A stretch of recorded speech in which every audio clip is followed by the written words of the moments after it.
नमस्कार, game on के इस अंक में आप सबका स्वागत है। और हर बार की तरह से इस बार भी खेल जगत में बहुत कुछ हुआ इस हफ्ते, लेकिन उन खबरों के बीच से तीन खबरें जो हैं वो हमेशा हम आपके लिए निकालते रहेंगे और इस बार भी हमने निकालना नहीं भूला है। तो इस हफ्ते की पहली बड़ी जो खबर है वो है मौजूदा भारत और दक्षिण अफ्रीका के बीच टेस्ट सीरीज। तो क्यों है ये अहम, ये सीरीज क्यों है अहम, इस बात को हम अपनी रिपोर्ट्स के माध्यम से भी जानेंगे, अपने रिपोर्टर्स के माध्यम से भी जानेंगे और इस बात को भी समझेंगे कि आखिरकार इस सीरीज में अगर भारत जो है इसको क्लीन स्वीप करता है तो ये WTC में भारत को कितना फायदा पहुंचाएगी। वहीं इस हफ्ते की अगर दूसरी खबर की बात करें तो जो दूसरी खबर थी वो तीरंदाजी से निकल के आई, जहां पर एशियन आर्चरी चैंपियनशिप में भारतीय पुरुष रिकर्व टीम ने इतिहास रचा और गोल्ड मेडल जीतने में टीम ने कामयाबी हासिल की। बड़ी बात क्या है? बड़ी बात यह है कि कोरिया के वर्चस्व को खत्म किया। कोरिया जो कि 2013 से लगातार इसमें अपने आप को सामने प्रमुखता से रख रहा था, गोल्डन कलर से खुद को सजा रहा था, इस बार उसका सपना पूरा नहीं हुआ और भारत की इस तिकड़ी ने कमाल करके दिखा दिया। वहीं अब तीसरी खबर की ओर चल पड़ते हैं और तीसरी जो इस हफ्ते की बड़ी खबर है वो अंतर्राष्ट्रीय फुटबॉल जगत से है, जहां पे नॉर्वे की फुटबॉल टीम ने फीफा विश्व कप के लिए 28 साल के बाद क्वालिफाई करने में कामयाबी हासिल की। और ये कामयाबी, इस कामयाबी के पीछे का जो महत्वपूर्ण अंक रहा वो अर्लिंग हालांड का है, जो कि इन्होंने अपने बल पर टीम को क्वालिफाई कराने के लिए जी तोड़ मेहनत की। तो इन तीनों खबरों को हम प्रमुखता से देखेंगे, साथ ही साथ अन्य खबरों को भी समझेंगे। तो आइए शुरुआत कर देते हैं अपने इस खास कार्यक्रम गेम ऑन की।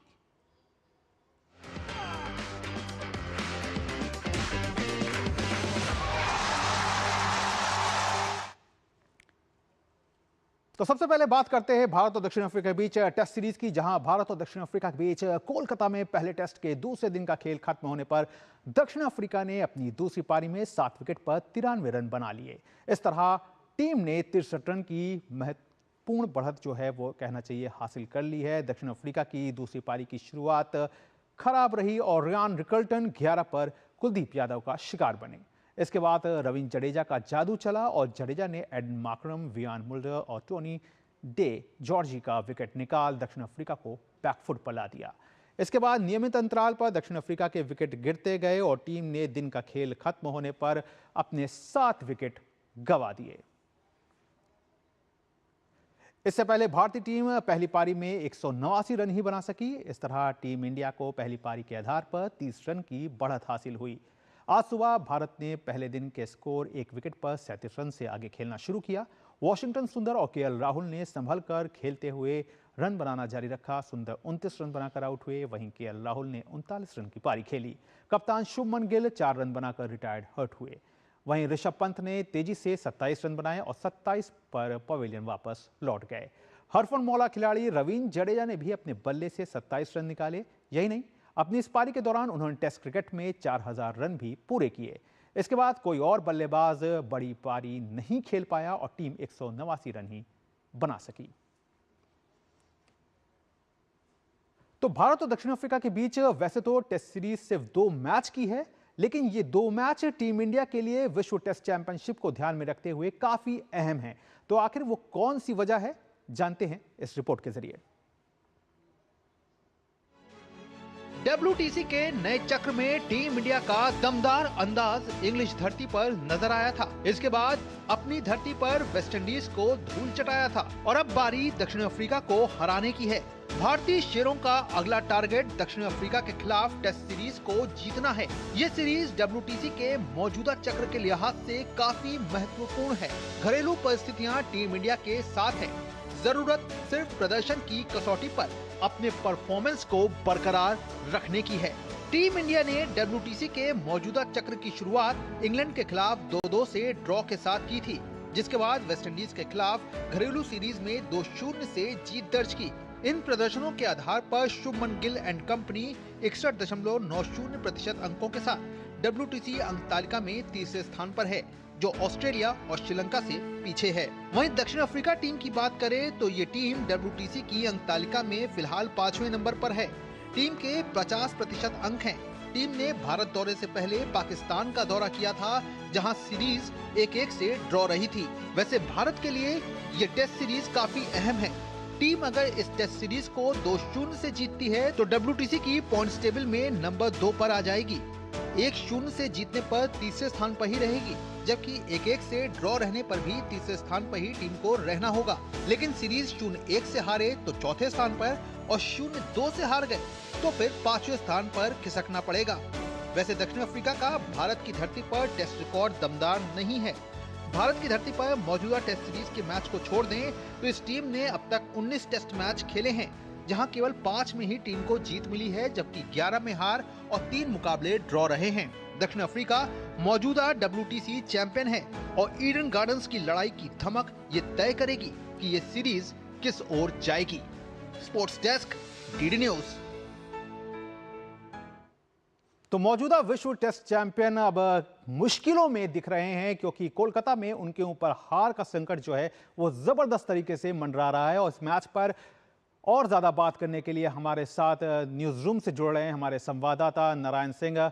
नारायण, जिस तरह से हमने इस रिपोर्ट को भी देखा और जिस तरह से पहले से भी बातें हो रही हैं कि ये सीरीज जो है वो काफी इंपॉर्टेंट रोल जो है वो प्ले करेगी, लेकिन अभी फिलहाल जिस स्थिति में दक्षिण अफ्रीका जकड़ा हुआ है, क्या कहेंगे?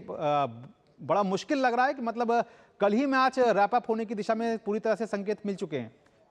जी बिल्कुल गौरव, जिस तरह से देखिए एक वक्त लग रहा था कि जिस तरह की ऑस्ट्रेलिया की साउथ अफ्रीका की पारी सिमटी, तो लग रहा था कि भारत इसमें बहुत कमांडिंग पोजीशन पे है, लेकिन उसके बाद जिस तरह से साउथ अफ्रीका के गेंदबाजों ने उनको वापसी दिलाई, और हार्मर की तारीफ करनी होगी कि जिस तरह से उन्होंने गेंदबाजी की, और लग रहा था कि जो भारत ने पारी एक समय में 109 रन पर 3 विकेट थे, वो जल्द ही 80 रन और बना पाए और सिमट गई। तो लेकिन जो वापसी की है भारत के गेंदबाजों ने, विशेषकर रवींद्र जडेजा, तारीफ करनी होगी उनकी, क्योंकि आज कमाल किया उन्होंने। 4000 से ज़्यादा रन बनाने वाले खिलाड़ी और 300 से ज़्यादा विकेट लेने वाले गेंदबाज ऑलराउंडर बन चुके हैं। वो चौथे ऐसे खिलाड़ी हैं जिन्होंने कारनामा किया। इससे पहले कपिल देव, इयान बॉथम और डैनियल विटोरी इस फेहरिस्त में शामिल हैं।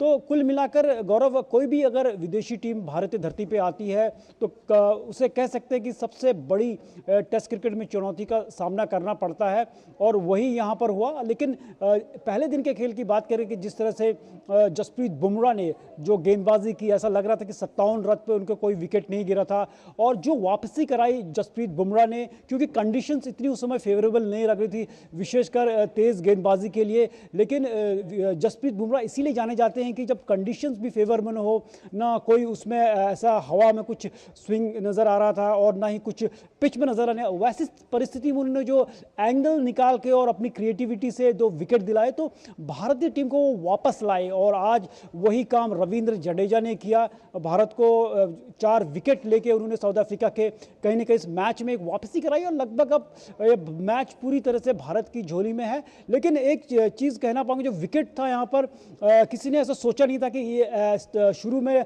डे 1 का अगर मैच देखे तो ऐसा लग रहा था कि एक टिपिकल इंडियन विकेट है और इतनी जल्दी क्रम्बल करेगा, टूटेगा, ये शायद किसी ने नहीं सोचा था। और पूरा तरह से अब देखिए स्पिनर्स का डोमिनेशन देखने को मिला, और मुझे लगता है कि कल जिस तरह से परिस्थितियां हैं, पहले सेशन में ही शायद खेल का रिजल्ट आ जाएगा भारत के पक्ष में। बिल्कुल, आपने सेशन की बात की नारायण, तो यहाँ पे सेशन वाइज अगर चलें तो आज के अगर दिन की बात करें और 3 सेशन में बांटें तो पहले सेशन में 3 विकेट सामने आती है, फिर बाकी जो दोनों सेशन है उसमें 6-6 विकेट सामने आ जाते हैं। तो ये अपने आप में दिखा देता है कि ईडन की पिच जो है वो, चाहे आप पिछले 6 साल पीछे चले जाएं, जब बांग्लादेश के खिलाफ पिंक बॉल टेस्ट हुआ था मैच, भारत का पहला वो पिंक बॉल टेस्ट मैच अपनी कंडीशंस में टीम ने खेला था, तो पिच में कोई फर्क नहीं दिख रहा है, क्योंकि जैसे जैसे दिन आगे बढ़ रहे हैं और सेशन वाइज आगे बढ़ रहे हैं, विकेट्स के जो गिरने का जो सिलसिला है वो भी बहुत तेजी से बढ़ रहा है, और रन जो बनाने के सिलसिले हैं उसमें भी गिरावट देखने को मिल रही है। जी बिल्कुल गौरव, जैसे कि मैंने पहले भी बताया कि जो पिच काफ़ी इतनी जल्दी टूटेगा, इतनी जल्दी क्रम्बल करेगा, ये शायद किसी ने नहीं सोचा था। ऐसा लग रहा था कि दूसरे शायद तीसरे दिन कुछ ऐसी परिस्थिति यहाँ पर नज़र आए जहाँ पर स्पिनर्स को बहुत ज़्यादा असिस्टेंस मिले। लेकिन जैसे आपने बात किया कि पहले सेशन के बाद जो जिस तरह से विकेट गिरे हैं, 6-6 विकेट गिरे हैं, वाकई में वो थोड़ा सा चौंकाने वाला है, क्योंकि जिस तरह से शायद पिछले दिन अगर बात करें तो डे 1 में जब गेम ओवर होने के बाद शायद उसमें पानी नहीं छोड़ा गया हो, इस कारण से भी हो सकता है विकेट जल्दी टूट रहा हो। और इसमें जो बेसिकली जो ईडन का विकेट है तो ब्लैक सॉइल का काफ़ी यूज़ करते हैं। हम जानते हैं कि ऐसी परिस्थितियों में जो स्पिनर्स हैं उनके लिए खासा काफ़ी अच्छा होता है। लेकिन कुल मिलाकर देखिए तो कहना पड़ेगा कि ओवरऑल जो भारत की जो बॉलिंग कैपेबिलिटीज़ हैं, जो डायस्पोरा है भारतीय टीम के पास जो बॉलिंग का, चाहे वो स्पिन गेंदबाजी हो, चाहे वो पेस बॉलर्स हो, चाहे स्पिनर्स हो, वो एक शानदार है। अगर स्पिनर्स की बात करें तो जिस तरह से कुलदीप यादव ने जो अंतिम विकेट लिया आज, जिस तरह से उनके जो ऑलराउंडर हैं मार्को यान्सेन, वो बड़ा ही क्रूशियल रहा, क्योंकि अगर शायद मार्को यान्सेन का विकेट अभी नहीं गिरा तो शायद कल वो ऐसी क्षमता रखते हैं कि बड़े बड़े शॉट लगा सकते हैं। और पूरी कोशिश थी कि यहाँ पर जो हमारे गेंदबाज थे उन्होंने अपना यहाँ पर एक कह सकते हैं कि जो टैलेंट है वो दोबारा यहाँ पर दर्शाया। जी, जाहिर तौर पर नारायण, उम्मीद यही है कि भारतीय गेंदबाज जो हैं वो बाकी की 3 विकेट भी है जल्दी से जल्दी चटकाएं और कल जब भारतीय बल्लेबाज आए तो जो भी टारगेट है उसको अचीव करें और यहाँ पे एक ऐतिहासिक जीत जो है वो एक और हासिल करें। बहरहाल आपने तमाम जानकारी दी, इसके लिए आपका बहुत बहुत शुक्रिया। तो अब बात कर लेते हैं आईपीएल की। जी हां, आईपीएल की रिटेंशन लिस्ट से पहले अहम ट्रेड जो है वो सामने आए, जहां पर अगर बात करें तो जिस तरह से आईपीएल की बात को देखा जाए तो सामने जिस तरह से रवींद्र जडेजा का एक परफॉर्मेंस जो है वो पिछली बार निकल करके नहीं आ पाया था, तो सीएसके से वो आरआर की तरफ गए, जहां 14 करोड़ में उनकी ये डील जो है वो फाइनलाइज हुई। लेकिन बड़ी बात क्या थी कि इस बार उन्हें 4 करोड़ का नुकसान भी यहां पर देखना पड़ा, यानी कि 18 करोड़ से घट करके वो 14 करोड़ पर आ गए। तो ये का पहला बड़ा जो है वो चेंज जो है वो यहाँ पर देखना पड़ा है। हालांकि जडेजा जो थे वो उन्होंने उनकी जो पहली जो टीम थी वो आरआर ही थी, जिससे उन्होंने शुरुआत की थी और 2008 और 2009 में वो आरआर से जुड़े थे। तो ये एक बड़ा एक बदलाव जो है वो इस बार के आईपीएल में जो है वो देखने को मिलेगा। इस लिस्ट में अगर दूसरे बात करें, मोहम्मद शमी की अगर बात करें तो वहां पर सनराइजर्स हैदराबाद को वो अब तक उनके साथ जुड़े हुए थे, लेकिन इस बार शमी जो है वो लखनऊ सुपर जायंट्स के साथ नजर आएंगे, क्योंकि पिछला उनका जो परफॉर्मेंस था वो बहुत अच्छा बेहतर नहीं निकल पाया था शमी का। उन्होंने 9 मैच में 56.16 के औसत से केवल 6 विकेट जो है वो आईपीएल के सीजन में लिया था। लेकिन इस बार शमी ने जबरदस्त वापसी की है और रणजी ट्रॉफी के शुरुआती 2 मैच में उन्होंने शानदार प्रदर्शन करते हुए 15 विकेट जो है वो निकाले हैं। तो मोहम्मद शमी से जो है वो इस बार लखनऊ सुपर जायंट्स को काफ़ी उम्मीदें रहेंगी और देखना होगा कि अब ये जो ट्रेड हुआ है, ये जो एक डील हुई है, वो कितना फ़ायदा जो है वो लखनऊ सुपर जायंट्स को पहुंचा पाती है। वहीं इस लिस्ट में अगर तीसरी बात करें तो अहम ट्रेड जो हुआ वो संजू सैमसन को लेकर के हुआ, जहां वो राजस्थान रॉयल्स से चेन्नई सुपर किंग्स की ओर वो कूच कर गए। यानी कि 11 साल का एक लंबा अंतराल जो समय है वो उन्होंने आरआर के साथ बिताया, लेकिन अब वो चेन्नई सुपर किंग्स की ओर से नजर आएंगे। संजू सैमसन की बड़ी बात क्या थी कि उन्होंने 2021 से आरआर की कप्तानी भी की, तो काफी हद तक एक दूसरे को, चाहे टीम मैनेजमेंट हो चाहे संजू सैमसन हो, वो एक दूसरे को अच्छे तरीके से जान गए थे, समझ गए थे। और 11 साल बहुत बड़ा एक समय होता है उस समय के दरमियान। लेकिन इस बात को संजू सैमसन ने पिछले एडिशन में ही साफ कर दिया था कि ये जो सीजन है वो शायद आरआर के लिए उनका आखिरी सीजन हो, क्योंकि उन्होंने मन कहीं ना कहीं बना लिया था कि अब उन्हें उससे आगे चल करके मूव आउट करना है। तो सीएसके में जो है वो शामिल हो गए संजू सैमसन। अब बात कर लेते हैं इस हफ्ते की दूसरी जो बड़ी खबर रही, वो भारतीय तीरंदाजी से आई, जहां पर भारतीय पुरुष रिकर्व टीम ने शानदार प्रदर्शन करते हुए एशियाई तीरंदाजी चैंपियनशिप में 18 साल का सूखा समाप्त करते हुए स्वर्ण पदक अपने नाम किया। भारतीय टीम ने शुक्रवार को दक्षिण कोरिया को शूट ऑफ में हराकर स्वर्ण पदक अपने नाम किया। ये पिछले 18 साल में भारतीय टीम का पहला एशियाई स्वर्ण पदक रहा। यशदीप भोगे, अतनुदास और राहुल की तिकड़ी ने 2-4 से पिछड़ने के बाद वापसी करते हुए सेओ मिंगी, किमी येचन और जंग जिहो की कोरिया की दूसरी श्रेणी की टीम पर 5-4 से नाटकीय जीत दर्ज की और कोरिया के चले आ रहे दबदबे को खत्म भी किया।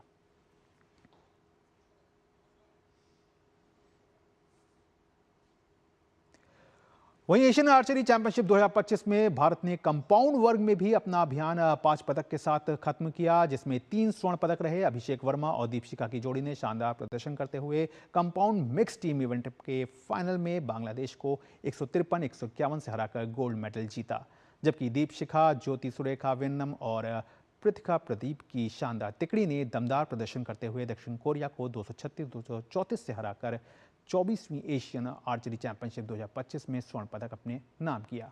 ज्योति सुरेखा ने महिलाओं के कंपाउंड के व्यक्तिगत वर्ग का स्वर्ण पदक जीतने में सफलता हासिल की।